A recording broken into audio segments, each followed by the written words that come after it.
गांव के पुराने पीपल के पेड़ के नीचे बैठी बुजुर्ग दादी अक्सर बच्चों को डरावनी कहानियां सुनाया करती थी। लेकिन एक कहानी ऐसी थी जिसे सुनकर गांव के बड़े बूढ़े भी सहम जाते थे।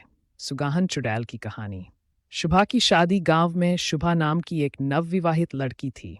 उसकी शादी बड़े धूमधाम से हुई थी और वह अपने पति रमेश के साथ बहुत खुश थी।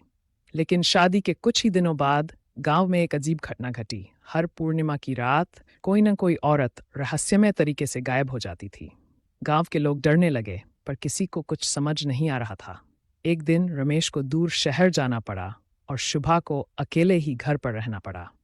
उसकी सास ने समझाया, बेटी रात को दरवाजा मत खोलना, चाहे कोई भी पुकारे।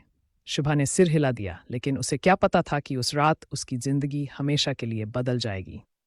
रात का रहस्य। आधी रात को दरवाजे पर किसी ने दस्तक दी। आवाज आई, शुभा दरवाजा खोलो, मैं तुम्हारी सहेली राधा हूं। शुभा चौंक गई। राधा तो पास के गांव में रहती थी, वह इतनी रात का यहाँ कैसे आ सकती है? लेकिन आवाज जानी पहचानी थी, तो उसने धीरे धीरे दरवाजा खोल दिया। जैसे ही दरवाजा खुला, एक काली परछाई तेजी से अंदर घुसी।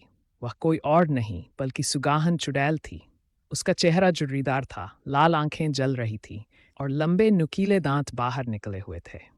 वह चुड़ैल सिर्फ उन्हीं नवविवाहित औरतों को निशाना बनाती थी जो अपने पति की लंबी उम्र की कामना करती थीं, क्योंकि वह खुद अपने पति की मौत के बाद चुड़ैल बन गई थी और अब हर सुहागन से उसकी मांग का सिंदूर छीनना चाहती थी।